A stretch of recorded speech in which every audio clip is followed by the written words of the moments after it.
ಪ್ರೀತಿಯ ವೀಕ್ಷಕರೇ, ನಾನ್ ನಿಮ್ಮ ಡಾಕ್ಟರ್ ಬಸವರಾಜ ಕೆಬಿ ಮತ್ತೊಮ್ಮೆ ಡಾಕ್ಟರ್ ಜ್ಞಾನದೀವಿಗೆ ಚಾನಲ್ಗೆ ಸ್ವಾಗತ ಸುಸ್ವಾಗತ.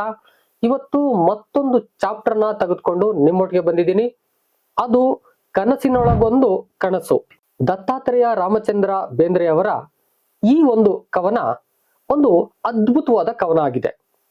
ಇದನ್ನ ಕನಸನ್ನ ಕಾಣುವುದರ ಮೂಲಕ ಮೀನ್ಸ್ ಕನಸಿನೊಳಗೊಂದು ಕನಸು ಅಂತ ಕೊಡ್ತಾರೆ. ಅಂದ್ರೆ ಕನಸಿನೊಳಗೆ ಯಾವುದೋ ಒಂದು ದರ್ಶನವನ್ನ ಮಾಡಿಸ್ತಕ್ಕಂಥದ್ದು, ಕನಸಿನಲ್ಲಿ ಏನೋ ಒಂದು ಅತಿಮಾನುಷವಾದಂತ ಶಕ್ತಿಯನ್ನ ನೋಡ್ತಕ್ಕಂಥದ್ದು. ಈ ಹಿನ್ನೆಲೆಯಲ್ಲಿ ನಮ್ಗೆ ಕನಸು ಅಂತ ಕೊಡ್ತಾರೆ. ಕನಸು ಅಂದ್ರೆ ದರ್ಶನ, ಕಾಣಿಕೆ, ಅತಿಮಾನುಷವಾದಂತ ಒಂದು ದರ್ಶನ, ಇದನ್ನ ಕನಸು ಅಂತ ಕರಿತೀವಿ. ಹಾಗಾದ್ರೆ ಈ ಒಂದು ಶಕ್ತಿಯನ್ನ, ದರ್ಶನವನ್ನ ನಮ್ಗೆ ಒಬ್ಬ ತಾಯಿ ಮತ್ತು ಮಗು ಇವರಿಬ್ಬರ ಸಂಭಾಷಣೆಯ ಮೂಲಕ ಕೊಡ್ತಾ ಹೋಗ್ತಾರೆ. ಯಾವ ವಿಚಾರ ಕುರಿತು ತಾಯಿ ಮತ್ತೆ ಮಗುವಿನ ಸಂಭಾಷಣೆ ನಡೆಯುತ್ತೆ ಕನಸಿನೊಳಗೆ ಅಂತಕ್ಕಂಥದ್ದು ನೀವು ನೋಡೋದಾದ್ರೆ, ಇದು ಒಂದು ನಾಡು. ಆ ನಾಡು ಯಾವುದು ಅಂತಕ್ಕಂಥ ನೀವು ಕೇಳೋದಾದ್ರೆ ಕನ್ನಡ ನಾಡು. ಕನ್ನಡ ನಾಡಿನ ಬಗ್ಗೆ ಕನ್ನಡಾಂಬೆ ಮತ್ತು ಕಂದ ಅಂದ್ರೆ ಕನ್ನಡಾಂಬೆಯ ಮಗ ಅಂದ್ರೆ ನಾವೆಲ್ಲರೂ, ಹೀಗೆ ಕನ್ನಡಾಂಬೆ ಮತ್ತು ಕಂದ ಇವರಿಬ್ಬರ ನಡುವಿನ ಸಂಭಾಷಣೆಯನ್ನ ಈ ನಾಡನ್ನು ಕುರಿತಂತೆ ಹೇಳ್ತಾ ಹೋಗ್ತಾರೆ. ಬಹಳ ಅದ್ಭುತವಾದ ಕವನ ಆಗಿದೆ. ಅದನ್ನ ನಿಮ್ ಜೊತೆ ಹಂಚ್ಕೊಳಕ್ ಬರ್ತಾ ಇದ್ದೀನಿ, ಬನ್ನಿ ನೋಡೋಣ. ಮೊದಲಿಗೆ ಬೇಂದ್ರೆ ಅವರ ಪರಿಚಯವನ್ನ ಮಾಡ್ಕೊಬಿಡೋಣ ಬನ್ನಿ. ಅದಕ್ಕೂ ಮುನ್ನ ನೀವೇನಾದ್ರೂ ಫಸ್ಟ್ ಟೈಮ್ ಬಂದು ನನ್ನ ಚಾನಲ್ಗೆ ಸಬ್ಸ್ಕ್ರೈಬ್ ಆಗದೆ ವಿಡಿಯೋ ನೋಡ್ತಾ ಇದ್ರೆ ದಯವಿಟ್ಟು ಸಬ್ಸ್ಕ್ರೈಬ್ ಮಾಡ್ಕೊಳ್ಳಿ. ಹಾಗೂ ನಾನು ಮಾಡ್ತಕ್ಕಂಥ ಈ ರೀತಿಯಾದ ಇನ್ಫಾರ್ಮೇಟಿವ್ ವಿಡಿಯೋಗಳು ನಿಮ್ಗೆ ಬಂದು ತಕ್ಷಣದಲ್ಲಿ ತಲುಪಬೇಕು ಅಂತ ಹೇಳಿದ್ರೆ ಪಕ್ಕದಲ್ಲೇ ಇರೋ ಬೆಲ್ ಬಟನ್ ಕ್ಲಿಕ್ ಮಾಡ್ಕೊಂಡು ಆಲ್ ಅಂತ ಸೆಲೆಕ್ಟ್ ಮಾಡ್ಕೊಳ್ತಿರಲ್ಲ. ಬನ್ನಿ ವಿಡಿಯೋ ಮುಂದುವರ್ಸೋಣ. ದತ್ತಾತ್ರೇಯ ರಾಮಚಂದ್ರ ಬೇಂದ್ರೆ ಅಂಬಿಕಾತನೆಯ ದತ್ತ ಎಂಬ ಕಾವ್ಯನಾಮದಿಂದಲೇ ಪ್ರಸಿದ್ಧಿಯಾದವರು. ಇವರು ಧಾರವಾಡದಲ್ಲಿ 1896ರಲ್ಲಿ ಜನಿಸ್ತಾರೆ. ತಂದೆ ರಾಮಚಂದ್ರ, ತಾಯಿ ಅಂಬವ್ವ. ಇವರನ್ನ ವರಕವಿ, ಗಾರುಡಿಗ ಕವಿ ಎಂತಲೇ ಕರೀತಾರೆ. ಯಾಕೆ ಹೀಗೆ ಕರೀತಾರೆ ಅಂತ ಹೇಳಿದ್ರೆ, ಕನ್ನಡಕ್ಕೆ ಒಂದು ವರ ಇವರು. ಜೊತೆಗೆ ಕನ್ನಡದ ಶಬ್ದಗಳನ್ನ ಗಾರುಡಿಗನಾಗಿ ಬಳಸ್ತಾರೆ, ಅಷ್ಟು ಅದ್ಭುತವಾಗಿ ಬಳಸ್ತಾ ಹೋಗ್ತಾರೆ. ಅದಕ್ಕಾಗಿ ಈ ಎಲ್ಲ ಬಿರುದುಗಳು ಅವರಿಗೆ ಸಂದಿವೆ ಅಂತಕ್ಕಂಥದ್ದನ್ನ ನೋಡ್ಬೋದು. ಇವರಿಗೆ ಅರಳು ಮರಳು ಕವನ ಸಂಗ್ರಹಕ್ಕೆ ಕೇಂದ್ರ ಸಾಹಿತ್ಯ ಅಕಾಡೆಮಿ ಪ್ರಶಸ್ತಿ ದೊರಕಿದೆ. 4 ತಂತಿಗೆ ಜ್ಞಾನಪೀಠ ಪ್ರಶಸ್ತಿ ದೊರಕಿದೆ. ಇವರ ಕೃತಿಗಳನ್ನ ನೋಡೋದಾದ್ರೆ ಕೃಷ್ಣಕುಮಾರಿ, ಸಖಿಗೀತ, ಉಯ್ಯಾಲೆ, ಗರಿ, ನಾದಲೀಲೆ, ಅರಳು ಮರಳು ಮುಂತಾದ ಕವನ ಸಂಕಲನಗಳನ್ನ, ಸಾಹಿತ್ಯಿಕ ಕೃಷಿಯನ್ನ ಮಾಡಿದ್ದಾರೆ. ನಾನು ಹೆಚ್ಚು ಕವಿಯ ಪರಿಚಯವನ್ನ ಇಲ್ಲಿ ಹೆಚ್ಚು ಮಾಡಿಕೊಡೋದಿಲ್ಲ. ಬನ್ನಿ ನಾವು ಮುಂದೆ ಹೋಗೋಣ. ಇವರು 1981ರಲ್ಲಿ ನಮ್ಮಿಂದ ದೂರರಾಗ್ತಾರೆ ಅಂತಕ್ಕಂಥದ್ದು. ಇದಿಷ್ಟು ಪರಿಚಯದೊಂದಿಗೆ ನಾವು ಈಗ ಬೇಂದ್ರೆಯವರ ಕನಸಿನೊಳಗೊಂದು ಕನಸು ಅಂತಕ್ಕಂಥ ಕವನವನ್ನ ನೋಡೋಣ ಬನ್ನಿ. ಇದೊಂದು ತಾಯಿ ಕಂದ ಅಥವಾ ಮಗುವಿನ ಸಂಭಾಷಣೆಯಂತೆ ಇದೆ. ಕನಸಿನೊಳಗೊಂದು ದರ್ಶನವನ್ನ ಕೊಡುವಂತೆ ಇದೆ. ಇದು ಒಂದು ನಾಡನ್ನು ಕುರಿತಂತ ಸಂಭಾಷಣೆ ಮಾಡುವಂತಿದೆ. ಯಾವ ನಾಡು ಅಂದ್ರೆ ಆಲ್ರೆಡಿ ಹೇಳಿದ್ದೀನಿ, ಕನ್ನಡ ನಾಡನ್ನ ಕುರಿತಂತೆ ಇದೆ ಅಂತಕ್ಕಂಥದ್ದು. ಹಾಗಾದ್ರೆ ಬನ್ನಿ ನೋಡೋಣ ಅಂತಕ್ಕಂಥದ್ದು. ಈಗಿನ ಕನ್ನಡ ನಾಡಿನ ಮತ್ತು ಕನ್ನಡಿಗರ ಸ್ಥಿತಿಗತಿಯ ಬಗ್ಗೆ ಈ ಒಂದು ಪದ್ಯ ಬಹಳ ಚೆನ್ನಾಗಿ ಕಟ್ಕೊಡುತ್ತೆ ಅಂತ ಹೇಳ್ತಾರೆ. ಬನ್ನಿ ನೋಡೋಣ ಅಂತಕ್ಕಂಥದ್ದು. ನಾನು ಇದನ್ನ ಓದ್ತಾ ಎಕ್ಸ್ಪ್ಲನೇಷನ್ ಮಾಡ್ತಾ ಹೋಗ್ತೀನಿ, ನೀವು ಕೇಳಿಸ್ಕೊಳ್ತಾ ಹೋಗಿ ಅಂತಕ್ಕಂಥದ್ದು. ಬನ್ನಿ. ಯಾರು ನಿಂದವರ್ ಅಲ್ಲಿ ತಾಯೆ ಎಂಬೆ, ಈ ಮಾತನ್ನ ಒಂದು ಮಗು ತಾಯಿಯನ್ನ ಕೇಳುತ್ತೆ. ಇನ್ನು ಮುಂದುವರಿಯೋಣ ಬನ್ನಿ. ಯಾರು ಕೇಳುವವರ್ ಎನಗೆ ಯಾಕೆ ತಂದೆ. ನೋಡಿ, ಯಾರು ಕೇಳ್ತಾರೆ ನನ್ನನ್ನ? ಯಾರು ನನ್ನನ್ನು ಮಾತನಾಡಿಸ್ತಾರೆ? ಯಾರು ನನ್ನ ಬಗ್ಗೆ ಪ್ರೀತಿಯನ್ನ ತೋರಿಸ್ತಾರೆ? ಯಾರು ಕೇಳ್ತಾರೆ ತಂದೆ ನನ್ನನ್ನ? ಯಾರು ಕೇಳಲ್ಲ ನನ್ನ ಅನ್ನುವ ಒಂದು ನೀರಸವಾದ ಭಾವನೆ ಆ ತಾಯಿಯಲ್ಲಿದೆಯಂತೆ. ಬನ್ನಿ ಹಾಗಾದ್ರೆ ಮತ್ತೆ ಮಗು ಕೇಳುತ್ತೆ. ಬೇಸರದ ದನಿ ಏಕೆ ಹೆಸರ ಹೇಳಲ್ಲ. ಹೆಸರು ಹೇಳಿ, ಯಾಕೆ ಬೇಸರ ಮಾಡ್ಕೊಳ್ತಾ ಇದ್ದೀರಿ ನೀವು? ಏನಂತ ಹೆಸರು ಹೇಳಿ, ನಿಮ್ಮ ಹೆಸರೇನು ಅಂತ ಮಗು ಕೇಳ್ತಾ ಇದೆ. ಮುಂದುವರೆದಾಗಿ, ಹೆಸರಾಗಿಯೂ ಕೂಡ ಹೇಳ ಹೆಸರಿಲ್ಲ. ಹೆಸರಾಗಿದೆ ನನ್ಗೆ, ಹೆಸರು ಇದೆ ನನಗೊಂದು, ಆದ್ರೆ ಹೆಸರು ಹೇಳುವವರೇ ಇಲ್ಲ. ಆ ಸ್ಥಿತಿಗೆ ಬಂದ್ಬಿಟ್ಟಿದ್ದೀನಿ. ದೊಡ್ಡ ಹೆಸರು ನನ್ನದು, ಈ ಕನ್ನಡ ತಾಯಿಯ ಒಂದು ದೊಡ್ಡ ಹೆಸರು ನಂದು. ಈಗ ಯಾರು ಆ ಹೆಸರನ್ನ ಕೇಳೋರೇ ಇಲ್ಲ. ಆ ಸ್ಥಿತಿಗೆ ಬಂದ್ಬಿಟ್ಟಿದ್ದೀನಿ ನಾನು. ನೋಡ್ರಿ, ಕನ್ನಡ ನಾಡಿನ ಸ್ಥಿತಿ ಇದನ್ನ ಹೇಳ್ತಾ ಇದೆ. ಮುಂದುವರೆದು, ನೀನ್ ಆರ ಮನೆಯವಳು ಮುತ್ತೈದೆ ಹೇಳು, ನೀನು ಯಾರ ಮನೆಯವಳು? ಯಾವ ಒಂದು ಮನೆಯಿಂದ ಬಂದಿದ್ಯಾ ನೀನು? ಮುತ್ತೈದೆ ಹೇಳು, ನೀನು ಯಾವ ಮನೆಯಿಂದ ಬಂದಿದ್ಯಾ ನೀನು? ನಿನ್ನ ಮನೆಯಲ್ಲಿ ಹೇಳು ಎಂಬುದಾಗಿ ಆ ಮಗು ಕೇಳ್ತಾ ಇದೆ. ಮುಂದುವರೆದು, ನಾನ್ ಆರ ಮನೆಯವಳೋ ಬಯಲನ್ನೇ ಕೇಳು. ನೋಡು, ನೀನ್ ನಿಂತಿದೆಯಲ್ಲ ಈ ಬಯಲು, ಈ ಬಯಲನ್ನೇ ಕೇಳು. ಹೇಳುತ್ತೆ ಅದು ನಾನು ಯಾರ ಮನೆಯವಳು ಅಂತ, ನಾನು ಯಾರು ಅಂತ ಹೇಳುತ್ತೆ. ಈ ಇಡೀ ಕರ್ನಾಟಕವೇ ನನ್ನ ಮನೆ, ನನಗೆ ಇಂಥ ಸಣ್ಣ ಮನೆಗಳಿಲ್ಲ, ಇಡೀ ವಿಸ್ತಾರವಾದ ಈ ಭೂಮಿನೇ ನನ್ನ ಮನೆ, ಕೇಳು ಆ ಬಯಲನ್ನ ಹೇಳುತ್ತೆ ಎಂಬುದಾಗಿ ಹೇಳ್ತಿದ್ದಾಳೆ. ಆಪ್ತರಿಲ್ಲವೇ ನಿನಗೆ ಇಷ್ಟರಿಲ್ಲೇ? ಹಾಗಾದ್ರೆ ಇಷ್ಟು ದೊಡ್ಡ ಮನೆ ನಿನ್ನದಾದ ಮೇಲೆ ನಿನಗೆ ಆಪ್ತರು ಯಾರು ಇಲ್ವಾ? ನೀನ್ ಇಷ್ಟಪಡೋರು ಯಾರು ಇಲ್ವಾ ಎಂಬುದಾಗಿ ಕೇಳ್ತಿದ್ದಾರೆ. ಗುಪ್ತರಾದರೋ ಏನೋ ಇಷ್ಟರಲ್ಲೇ ಇದ್ರು, ಆದ್ರೆ ಅವರೆಲ್ಲ ಗುಪ್ತವಾಗ್ಬಿಟ್ಟಿದ್ದಾರೆ, ಮರೆಯಾಗ್ಬಿಟ್ಟಿದ್ದಾರೆ, ನಾಪತ್ತೆ ಆಗ್ಬಿಟ್ಟಿದ್ದಾರೆ, ಕೇಳುವವರೇ ಇಲ್ಲ. ಇಷ್ಟರು ತುಂಬಾ ಜನ ಇದ್ರು, ನನ್ನನ್ನು ಇಷ್ಟಪಡ್ತಕ್ಕಂಥ ಜನ ತುಂಬಾ ಇದ್ರು ಈ ಕರ್ನಾಟಕದಲ್ಲಿ. ಇವತ್ತು ಅವರೆಲ್ಲ ಗುಪ್ತವಾಗ್ಬಿಟ್ಟಿದ್ದಾರೆ, ಮರೆಯಾಗ್ಬಿಟ್ಟಿದ್ದಾರೆ, ಯಾರು ನನ್ನನ್ನ ಗುರ್ತಚ್ತಾ ಇಲ್ಲ, ಆ ಮಟ್ಟಕ್ಕೆ ಆಗ್ಬಿಟ್ಟಿದ್ದಾರೆ. ಇರುವರೇ ಇದ್ದರೆ ಮಕ್ಕಳೆಂಬುವರು ಹೇಳ್ತಾ ಇದ್ದಾರೆ. ಇರುವರೇ ಇದ್ದರೆ ಮಕ್ಕಳೆಂಬುವರು. ನಿನ್ಗೆ ಹಾಗಾದ್ರೆ ಎಷ್ಟೋ ಜನ ಇದ್ರು ಅಂದ್ರೆ ಅವ್ರನ್ನ ಮಕ್ಕಳು ಅಂತ ಕರೀತಾರೆ. ಹಾಗಾದ್ರೆ ಇವರೆಲ್ಲರೂ ಕೂಡ ನಿನ್ನ ಮಕ್ಕಳೇ ಎಂಬುದಾಗಿ ಆ ಮಗು ಕೇಳ್ತಾ ಇದೆ. ಇರುವರೆಂದರೂ ಕೂಡ ಯಾರು ನಂಬುವರು? ಇಷ್ಟೊಂದು ಜನ ಮಕ್ಕಳು ಇದ್ದಾರೆ ಅಂತ ಹೇಳಿದ್ರೆ ನೀವೆಲ್ಲ ನಂಬ್ತೀರಾ? ಸಾಧ್ಯನಾ ಇದು? ಯಾರು ನಂಬ್ತಾರೆ? ಇವರೆಲ್ಲ ನನ್ನ ಮಕ್ಕಳು, ನಾನು ತಾಯಿ ಅಂತ ಹೇಳಿದ್ರೆ ಯಾರು ನಂಬ್ತಾರೆ? ಸಾಧ್ಯನಾ ಇದು ಎಂಬುದಾಗಿ ಮತ್ತೆ ಪ್ರಶ್ನೆನ ಮಾಡ್ತಿದ್ದಾಳೆ. ಮನೆ ಇಲ್ಲವೇ ಇರಲು ಪರದೇಶಿ ಏನೋ? ಹಾಗಾದ್ರೆ ನಿನಗೆ ಮನೆ ಇಲ್ವಾ? ಈ ಮಕ್ಕಳು ಇಲ್ಲ ಅನ್ನೋದಾದ್ರೆ ನಿನಗೆ ಮನೆ ಇಲ್ವಾ? ಪರದೇಶಿನ ನೀನು? ನಿನಗೆ ದೇಶ ಅನ್ನೋದಿಲ್ವಾ? ನೀನು ಬೇರೆ ಕಡೆಯಿಂದ ಬಂದವಳ ಎಂಬುದಾಗಿ ಮತ್ತೆ ಮಗು ಪ್ರಶ್ನೆ ಏನ್ ಮಾಡುತ್ತೆ. ಅಚ್ಚುಕಟ್ಟಾಗಿ ಕನ್ನಡ ನಾಡಿನ ಸ್ಥಿತಿಗತಿಯನ್ನ ಬೇಂದ್ರೆಯವರಿಲ್ಲಿ ನಮ್ಗೆ ಕಟ್ಕೊಡ್ತಾ ಹೋಗ್ತಾ ಇದ್ದಾರೆ. ಬನ್ನಿ ಮುಂದುವರಿಯೋಣ. ಮನೆಯು ಮುನಿದೆದ್ದಿರಲು ಯಾ ದೇಶವೇನು? ಮನೆ ಮನೆ ಕೇಳ್ತೀಯ ನೀನು? ಈಗ ಮನೆ ಅಂತ ಇತ್ತು, ಆದ್ರೆ ಮನೆ ಮುನಿದೆದ್ದಿದೆ, ಈಗ ನನ್ನ ವಿರುದ್ಧನೇ ಕೋಪ ಮಾಡಿಕೊಂಡಿದೆ. ದೇಶವೇನು? ಯಾವ ದೇಶವೇನು? ಯಾವ ಮನೆ ಏನು? ಏನಂತ ಹೇಳಿ ನನ್ನ ಬಗ್ಗೆ ಅದು ಆಲ್ರೆಡಿ ಮುನಿಸಿಕೊಂಡಿದೆ, ಕೋಪವನ್ನ ತೋರಿಸ್ತಾ ಇದೆ. ನೋಡಿ, ಕನ್ನಡಿಗರು ಕನ್ನಡಾಂಬೆಯ ಬಗ್ಗೆನೆ ಕೋಪಗೊಂಡಿದ್ದಾರಂತೆ. ಈ ಸ್ಥಿತಿಗತಿ ಬಂದಿದೆಯಂತೆ. ನಿನ್ನ ಮಾತಿನಲ್ಲಿಹುದು ಒಡಪಿನ ಅಂದ? ಆ ಮಗು ಕೇಳ್ತಾ ಇದೆ. ನೀನ್ ಹೇಳೋದು ಒಂಥರ ಒಗಟಿನಂತಿದೆ, ಒಗಟಿನಂತಿದೆ. ಆ ಒಗಟಿನಲ್ಲಿ ಅಂದನೂ ಇದೆ. ಅಷ್ಟೊಂದು ಚೆನ್ನಾಗಿ ಹೇಳ್ತೀಯ ನೀನು. ನನ್ನ ಹತ್ತಿರ ಒಂದೇ ಉಳಿದಿಹುದು ಕಂದ. ಏನ್ ಹೇಳ್ತೀಯ ಕಂದ? ಈ ಒಗಟಿನಲ್ಲೇ ನಾನು ಬದುಕನ್ನ ಮಾಡ್ಬೇಕಾಗಿದೆ. ನನ್ನ ಹತ್ರ ಉಳಿದಿರೋದು ಅದೊಂದೇ, ಈ ಒಗಟು ಅಷ್ಟು ಅಂದವಾಗಿದೆ ಅದು.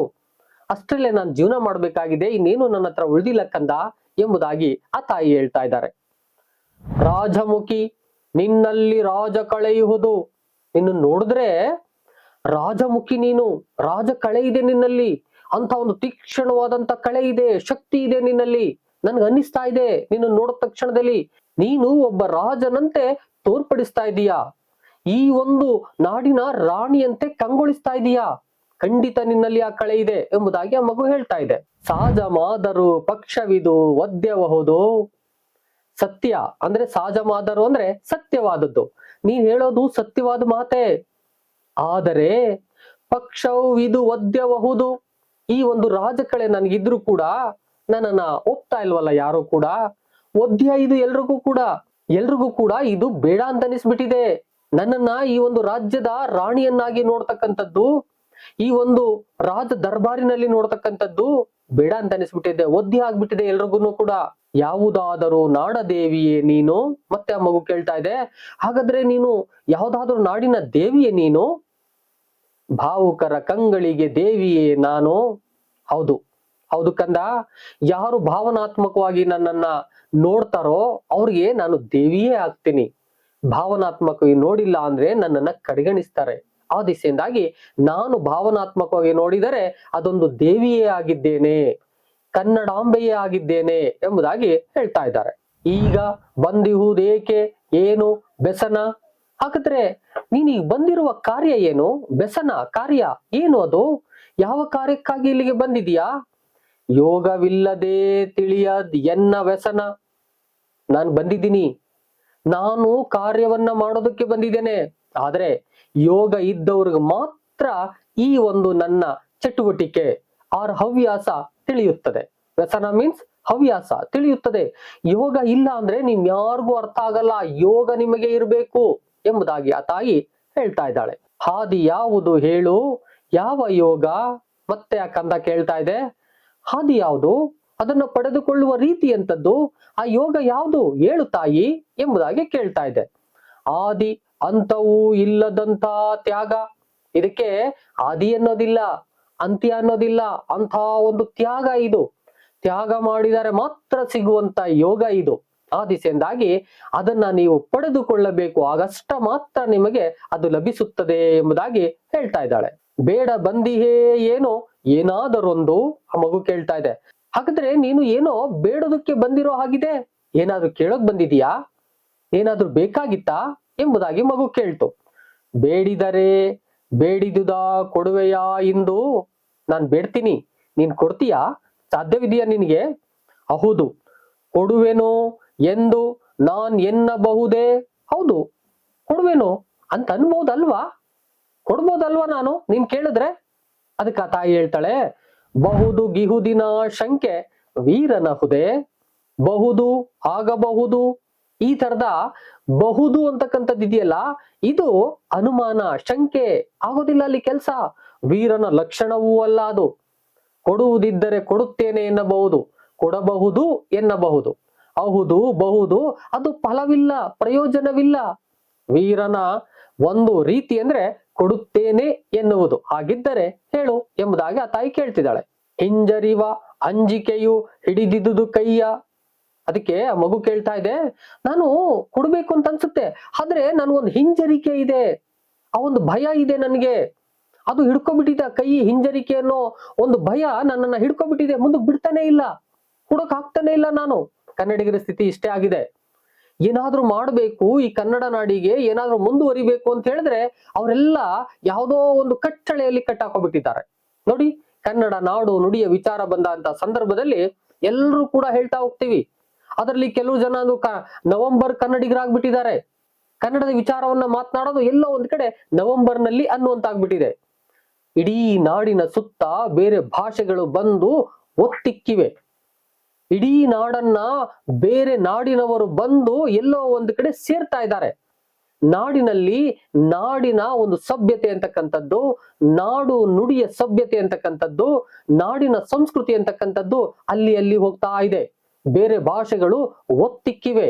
ಈ ಸಂದರ್ಭದಲ್ಲಿ ಎಲ್ಲೋ ಒಂದು ಕಡೆ ನಾನು ಮುಂದೆ ಬರಬೇಕು ಅಂತಂದ್ರೂ ಕೂಡ ನನಗೆ ಹಿಂಜರಿಕೆ ಇದೆ, ಯಾವುದೋ ಒಂದು ನನ್ನನ್ನ ಹಿಂದೆ ಹಿಂದೆ ಸೆಳಿತಾ ಇದೆ.